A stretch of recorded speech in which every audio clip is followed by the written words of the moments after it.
इस सीरीज में सबसे पहले हम लोग जीके और करंट अफेयर्स के महत्वपूर्ण क्वेश्चंस का रिवीजन करेंगे। उसके बाद आज के महत्वपूर्ण करंट अफेयर्स को देखेंगे। तो आइए स्टार्ट करते हैं। 100% कोविड-19 टीकाकरण वाला पहला भारतीय शहर कौन सा बना है? तो यहाँ पे शहर की बात हो रही है। तो पहला भारतीय शहर बन गया था जिसने अपने सभी नागरिकों को टीका लगाया था, वो था आपका भुवनेश्वर। उड़ीसा का ये शहर है, ठीक है ना। नेक्स्ट हमारा है सीमा सड़क संगठन यानी कि बॉर्डर रोड ऑर्गेनाइजेशन ने पूर्वी लद्दाख के किस दर्रे पर दुनिया की सबसे ऊंची यानी कि, और इसकी ऊंचाई कितनी है, 19,300 फीट की ऊंचाई पर, ठीक है ना, 19,300 फीट की ऊंचाई पर मोटर योग्य सड़क का निर्माण किया है। तो मोटरेबल रोड जो है ये कौन से दर्रे पर बनाई गई है? उमलिंगला दर्रे पर बनाई गई है, ठीक है। और किसने बनाई है? सीमा सड़क संगठन ने बनाई है। ठीक, कहाँ पे? लद्दाख में उमलिंगला दर्रे पर। दुनिया की सबसे ऊंची और कितनी ऊंचाई पर? 19,300 फीट की ऊंचाई पर मोटर योग्य सड़क की बात हो रही है। ओके, नेक्स्ट हमारा है, हाल ही में प्रधानमंत्री नरेंद्र मोदी जी के द्वारा राजीव गांधी खेल रत्न पुरस्कार का नाम बदल करके क्या कर दिया गया? तो राजीव गांधी खेल रत्न पुरस्कार जो पहले दिया जाता था, अब उसका नाम हो गया है मेजर ध्यानचंद खेल रत्न पुरस्कार। और मेजर ध्यानचंद खेल रत्न पुरस्कार 2021 में कितने खिलाड़ियों को दिया गया? ये आप लोग कमेंट करके बताना कितने खिलाड़ियों को ये दिया गया है। ओके, हाल ही में ईरान के राष्ट्रपति के रूप में किसने शपथ ली है? तो ईरान के जो वर्तमान में राष्ट्रपति हैं उनका नाम है इब्राहिम रईसी। ओके, भारत की सहायता से निर्मित मंगदेच्छू जल विद्युत परियोजना किस देश में स्थित है? तो ये मंगदेच्छू जल विद्युत परियोजना कहाँ पे स्थित है? तो ये भूटान में स्थित है और ये भारत की सहायता से निर्मित है। और इसे हाल ही में ब्रिटेन का एक अवार्ड भी प्रदान किया गया। मंगदेच्छू जल विद्युत परियोजना किस देश में स्थित है? तो भूटान में। ओके, नेक्स्ट हमारा है, राष्ट्रीय शिक्षा नीति यानी कि नेशनल एजुकेशन पॉलिसी 2020 को लागू करने वाला देश का पहला राज्य कौन बना है? तो पहला राज्य जहां पे आपकी राष्ट्रीय शिक्षा नीति 2020 लागू हुई वो है आपका कर्नाटक राज्य। वर्तमान में भारत के कैबिनेट सचिव कौन है? तो कैबिनेट सचिव हैं आपके राजीव गौबा, जो कि वर्तमान में जो है क्या है, भारत के कैबिनेट सचिव हैं। ओके, संयुक्त राष्ट्र सुरक्षा परिषद में डिबेट की अध्यक्षता करने वाले पहले भारतीय प्रधानमंत्री कौन हैं? तो यूएनएससी यानी कि संयुक्त राष्ट्र सुरक्षा परिषद की बात हो रही है, यूनाइटेड नेशन सिक्योरिटी काउंसिल में। यहाँ पर डिबेट की अध्यक्षता करने वाले नरेंद्र मोदी क्या हो गए? पहले प्रधानमंत्री बन गए, पहले भारतीय प्रधानमंत्री। तो वेलकम टू एग्जाम सहपाठी, और हम लोग देख रहे हैं डेली घटना चक्र और समसामयिकी सार की क्लास को। ये हमारे सभी एग्जाम्स के लिए इंपॉर्टेंट होती है क्योंकि करंट अफेयर्स और जीके सभी एग्जाम्स में आती हैं और इसमें हम लोग करंट अफेयर्स और जीके का रिवीजन करते हैं। अगर आप यहाँ पे पहली बार आए हैं तो यूट्यूब पे हमें सब्सक्राइब कर सकते हैं। इसके अलावा टेलीग्राम पे भी हमें फॉलो कर लें क्योंकि हर मंथ के एंड में आपको इसकी पीडीएफ आपको दे दी जाती है, ठीक है। इसके अलावा इंस्टाग्राम और फेसबुक पर भी हमें फॉलो कर सकते हैं। तो आइए कंटिन्यू करते हैं आज की क्लास को, ठीक है। विंग्स इंडिया 2022 कार्यक्रम का आयोजन कहाँ पर किया गया? तो विंग्स इंडिया 2022 इस वर्ष जो है आयोजित हुआ आपके बेगमपेट हवाई अड्डे पे। और ये कहाँ पे है बेगमपेट हवाई अड्डा? तो ये है हैदराबाद में। यहाँ पर विंग्स इंडिया 2022 कार्यक्रम का आयोजन किया गया। Medicine from the sky project किस राज्य में प्रारंभ किया गया? सॉरी, तो ये आपके राज्य कौन सा है? तो ये आपका तेलंगाना राज्य है। यहाँ पर medicine from the sky project जो है आपका स्टार्ट किया गया, यानी कि ड्रोन से दवाओं की डिलीवरी करने से संबंधित ये प्रोजेक्ट है। नेक्स्ट हमारा है, यूएई का फुल फॉर्म क्या होता है? तो यूएई जो होता है ये आपका ड्रोन ही होता है, ठीक है ना। तो ड्रोन ही होता है ये आपका यूएई, इसको बोला जाता है। इसका मतलब है अनमैन्ड एरियल व्हीकल। अनमैन्ड का मतलब बिना किसी मनुष्य के, और एरियल मतलब आपका हवा में, यानी कि ऊपर से जो है आपका ये उड़ता है, और ये क्या है? एक व्हीकल है, ठीक है ना। तो अनमैन्ड एरियल व्हीकल आपका यूएवी आपका किसे कहा जाता है? ड्रोन को ही कहा जाता है। नेक्स्ट हमारा है, किस राज्य में सिरुई लिली महोत्सव 2022 के चौथे संस्करण की शुरुआत हुई है? तो सिरुई लिली महोत्सव किस राज्य में मनाया जाता है? इंपॉर्टेंट है, याद रखेंगे। तो ये आपका मणिपुर राज्य में मनाया जाता है। और किस जिले में? तो उखरूल जिले में, ठीक है। मणिपुर के उखरूल जिले में सिरुई लिली महोत्सव का आयोजन किया जाता है। नई शिक्षा नीति जो है कितने वर्षों के बाद प्रस्तुत की गई? यानी कि नई शिक्षा नीति जो 2020 में प्रस्तुत की गई है, ये कितने वर्षों के बाद प्रस्तुत की गई है? तो कुल 34 वर्षों के बाद प्रस्तुत की गई है। इसके पहले 1986 में आपकी राष्ट्रीय शिक्षा नीति आई थी। अब जो है आपका 2020 में फिर से राष्ट्रीय शिक्षा नीति आई है। तो इसके बीच में गैप कितना है? 34 वर्षों का गैप है। किस समिति की सिफारिश पर राष्ट्रीय शिक्षा नीति 2020 का निर्माण किया गया? तो कौन सी समिति ने इसके लिए सिफारिश करी थी? तो ये आपका कस्तूरी रंगन समिति की जो है सिफारिश पर ये आपका राष्ट्रीय शिक्षा नीति कस्तूरी रंगन समिति की अध्यक्षता में इसका निर्माण किया गया है, ठीक है ना। अगला है हमारा, केंद्रीय माध्यमिक शिक्षा बोर्ड यानी कि सीबीएसई के वर्तमान अध्यक्ष किसे बनाया गया है? तो सीबीएसई के जो वर्तमान में अध्यक्ष हैं वो हैं आपकी निधि छिब्बर, ठीक है ना। तो ये आपके निधि छिब्बर हैं जो कि वर्तमान में सीबीएसई यानी कि केंद्रीय माध्यमिक शिक्षा बोर्ड की जो है अध्यक्ष हैं। अगर मैं आपसे पूछ लूं कि एनसीईआरटी के वर्तमान में अध्यक्ष कौन है, तो आप लोग कमेंट करके बताना एनसीईआरटी के वर्तमान में अध्यक्ष कौन है। ओके, अब देखिए वन सर्वेक्षण रिपोर्ट 2021, इससे जो है ज्योग्राफी में आपसे जरूर क्वेश्चन पूछे जाते हैं, तो ये सारे डाटा आप लोग याद रखना, काफ़ी सिंपल डाटा है, बहुत हार्ड नहीं है। क्षेत्रफल के आधार पर अधिकतम वन क्षेत्र कहाँ पे पाए जाते हैं, तो ये आपका मध्य प्रदेश में पाया जाता है। ठीक है, क्षेत्रफल के आधार पर। और क्षेत्रफल के आधार पर न्यूनतम वन क्षेत्र कहाँ पे हैं, तो क्षेत्रफल के आधार पर न्यूनतम वन क्षेत्र हरियाणा में है। तो जब भी आपको न्यूनतम पूछा जाएगा, चाहे वो क्षेत्रफल के आधार पर हो, चाहे वो प्रतिशतता के आधार पर, तो न्यूनतम वन क्षेत्र हमेशा आपका हरियाणा में ही है। ठीक है, लेकिन क्षेत्रफल के आधार पर अधिकतम अगर पूछा गया तो वन मध्य प्रदेश है, और प्रतिशतता के आधार पर अगर आपसे अधिकतम पूछा जाएगा वन क्षेत्र, तो ये कहाँ पे है, मिजोरम राज्य में। ठीक है ना। इसके अलावा आप ये क्या और याद रखेंगे डाटा कि सर्वाधिक वन क्षेत्र में वृद्धि जो है कहाँ पे हुई, यानी कि पिछले जो है रिपोर्ट से इस रिपोर्ट के बीच में सर्वाधिक वन क्षेत्र में वृद्धि हुई है आंध्र प्रदेश राज्य में। स्ट्रीट वेंडर्स के लिए स्वनिधि योजना कब प्रारंभ की गई, तो स्वनिधि योजना जो है ये किसके लिए प्रारंभ की गई है, ये भी आपसे पूछा जा सकता है। तो स्ट्रीट वेंडर्स के लिए, यानी कि जो आपके रेहड़ी पटरी पे जो है अपनी छोटी दुकानें लगाते हैं, उनके लिए ये आपका स्वनिधि योजना प्रारंभ की गई 1 जून 2020 से। सभी के लिए 10 लाख रुपए तक स्वास्थ्य बीमा योजना, चिरंजीवी योजना का संबंध किस राज्य से है, तो चिरंजीवी योजना जो है ये किस राज्य की योजना है, तो राजस्थान राज्य की योजना है। इसमें सभी नागरिकों के लिए 10 लाख रुपए तक का स्वास्थ्य बीमा योजना निर्धारित किया गया है। ओके, भारत में सर्वाधिक छिपी या फिर प्रछन्न बेरोजगारी किस क्षेत्र में है, तो छिपी हुई बेरोजगारी या फिर प्रछन्न बेरोजगारी क्या होती है, तो अगर जैसे क्या होता है, ये आपका प्रछन्न बेरोजगारी कृषि क्षेत्र में पाई जाती है। कृषि क्षेत्र में अगर 1 लोग का काम है तो वहाँ पर 5 लोग काम कर रहे होते हैं, तो इसमें से जो है जो आपके 4 लोग हैं, ये आपका क्या है, एक छिपी बेरोजगारी है। ठीक है ना, यानी कि 1 लोग का काम कितने लोग कर रहे हैं, 4 लोग कर रहे हैं। तो ये अधिकतर प्रछन्न बेरोजगारी कृषि क्षेत्र में पाई जाती है। स्वच्छता से संबंधित 3R का क्या अर्थ है, तो 3R जो है स्वच्छता के लिए दिया जाता है आपका रिड्यूस, रिसाइकल और रीयूज, यानी कि जो आपके चीज़ें जो आप लोग वेस्ट करते हो, यानी कि वेस्ट का मतलब जो आपका कचरा होता है, कचरे का उत्पादन कम करिए और जो है उसका रिसाइकल करिए और उसे जो है फिर से रीयूज करिए। ठीक है ना, तो ये आपके 3R का अर्थ है। नेक्स्ट हमारा है संयुक्त राष्ट्र द्वारा जारी विश्व खुशहाली सूचकांक 2022 में भारत की रैंक क्या है, तो विश्व खुशहाली सूचकांक आपका वर्ल्ड हैप्पीनेस रिपोर्ट कौन जारी करता है, संयुक्त राष्ट्र जारी करता है, और इसमें भारत की रैंक है 136। और पहला स्थान भी आपको याद रखना है, क्योंकि अधिकतर एग्जाम में थोड़ा सा हार्ड करने के लिए वो भारत की रैंक ना पूछकर पहला स्थान पूछ लेते हैं। तो पहला आपका स्थान कौन सा है खुशहाली में, तो वो है आपका फिनलैंड। और रिपोर्टर्स विदाउट बॉर्डर संस्था, तो संस्था भी इंपॉर्टेंट है इन दोनों में, याद रखना। विश्व खुशहाली सूचकांक संयुक्त राष्ट्र जारी करता है, और प्रेस फ्रीडम इंडेक्स जो है ये 2022 के भी मई में जारी की गई है, और ये कौन संस्था जारी करती है, रिपोर्टर्स विदाउट बॉर्डर संस्था जारी करती है। और इसमें भारत की रैंक क्या है, तो भारत इसमें 150वें स्थान पे है।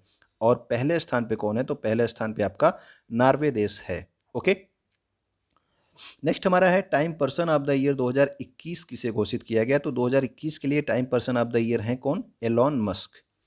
ICC sports woman of the year 2021 किसे घोषित किया गया।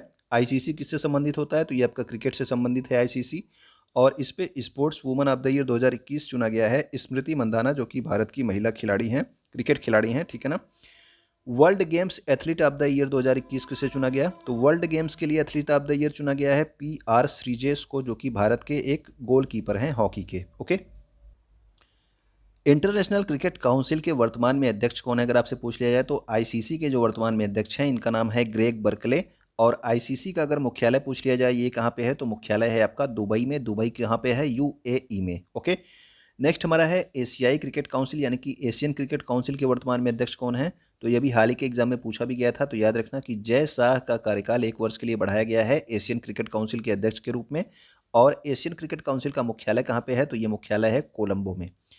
भारतीय क्रिकेट नियंत्रण बोर्ड यानी कि BCCI के वर्तमान में अध्यक्ष हैं कौन है, तो ये आपके कौन है, तो इनका नाम है सौरभ गांगुली। ठीक है ना, सौरभ गांगुली इनका नाम है। और इसका मुख्यालय कहाँ पे है, तो इसका मुख्यालय है वानखेड़े स्टेडियम मुंबई में। तो वानखेड़े स्टेडियम मुंबई में ही आपका BCCI का अध्यक्ष है, अ, अध्यक्ष नहीं, इसका मुख्यालय है। और इसके अध्यक्ष कौन है, तो अध्यक्ष हैं आपके पूर्व क्रिकेटर सौरभ गांगुली।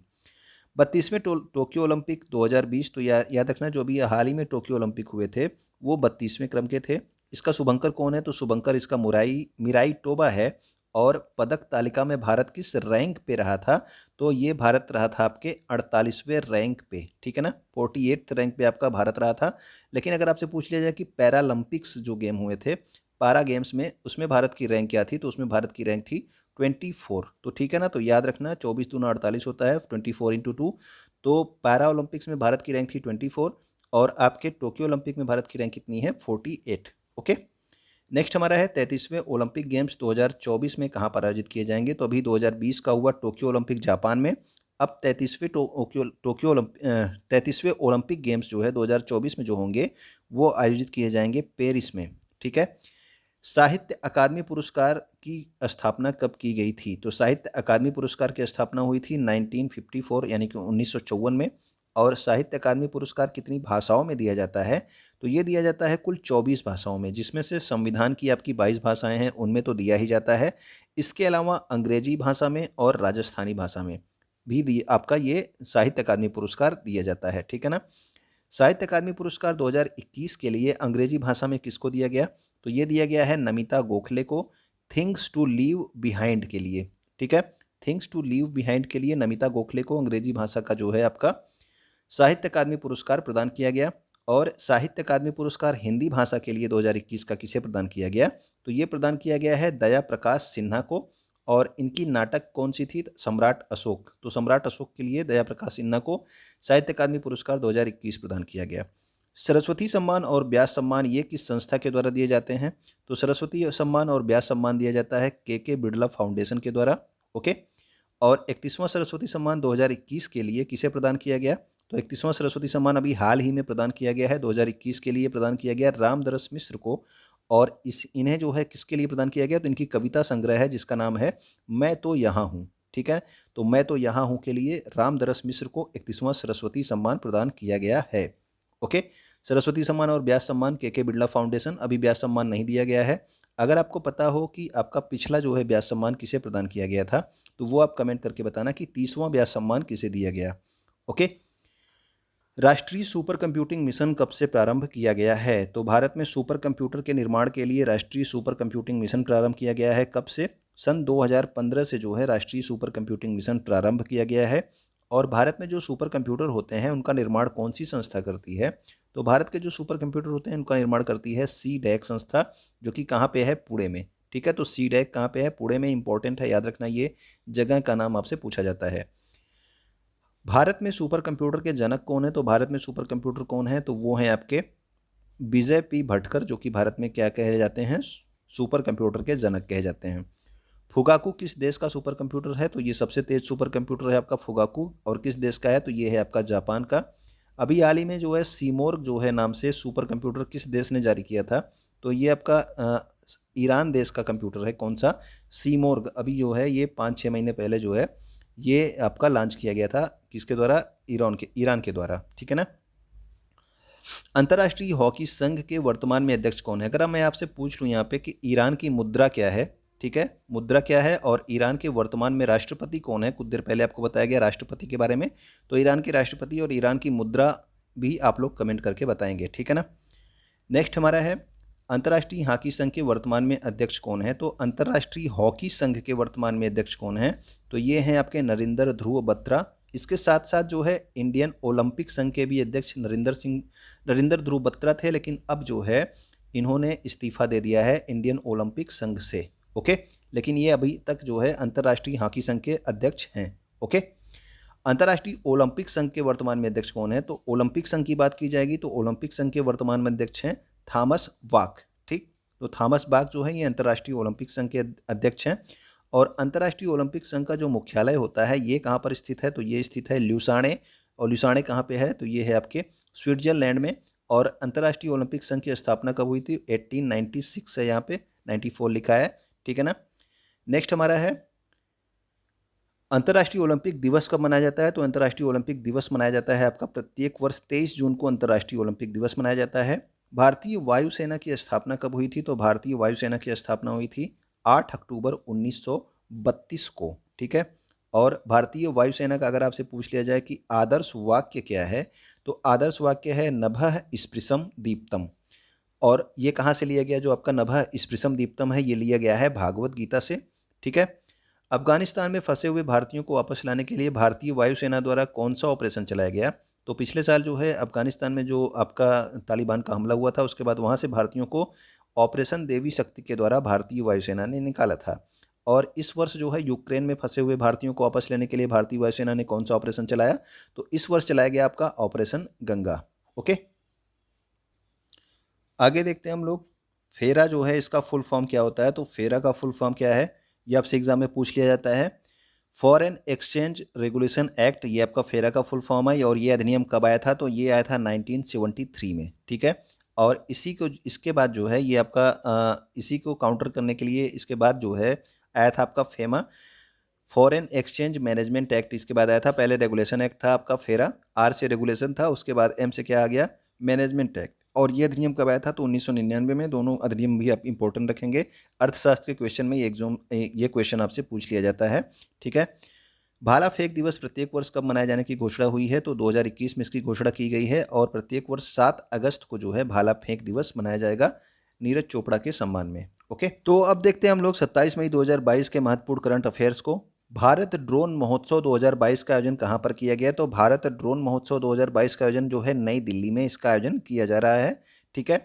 किस मंत्रालय के द्वारा राष्ट्रीय उपलब्धि सर्वेक्षण 2021 जारी किया गया है? तो अभी हाल ही में जो है राष्ट्रीय उपलब्धि सर्वेक्षण 2021 शिक्षा मंत्रालय के द्वारा जारी किया गया। और वर्तमान में शिक्षा मंत्री कौन है? अगर आपको याद हो तो आप कमेंट करके बताएंगे, ठीक। नेक्स्ट हमारा है, शहरी क्षेत्र के प्रवासी मजदूरों को रोजगार देने के लिए, यानी कि शहरी क्षेत्र में जो प्रवासी मजदूर हैं, शहरी क्षेत्र में जो मजदूर कहीं और काम करते थे वापस लौट के आए हैं, उनको रोजगार देने के लिए। और ये रोजगार कितने दिनों के लिए? 100 दिनों के लिए होगा। इंदिरा गांधी शहरी रोजगार गारंटी योजना किस राज्य के द्वारा प्रारंभ की गई? तो ये राजस्थान राज्य के द्वारा प्रारंभ की गई है। टाइम मैगजीन 2022 ने अभी हाल ही में 100 प्रभावशाली हस्तियों की लिस्ट जारी की है। और इसमें 100 प्रभावशाली हस्तियों में कौन कौन से भारतीय शामिल हैं?